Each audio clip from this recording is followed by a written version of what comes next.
যখন তোমাদের কোনো পুরুষ নারী ঘুম থেকে উঠবে তখন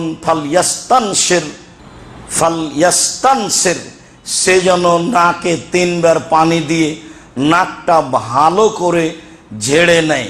কেন? ফাইনা শয়তানা ইয়াবিতু আলা খাইশুমিহি, শয়তান তার নাকের বাঁশিতে রাতে ঘুমায়। ভিতরের যে ময়লাটা নাকের যেখানে এসে জমা হয়ে থাকে, ঝাড়লে বের হয়ে আসে, তো ও সাধারণত অপবিত্র জায়গায় থাকে।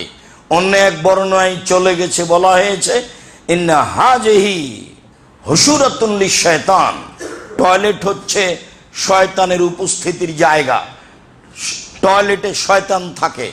যখন তোমাদের কেউ যাবে সেজন্য বলে নেই বিসমিল্লাহি আল্লাহুম্মা ইন্নী আউযু বিকা মিনাল খুবুসি ওয়াল খাবায়েস।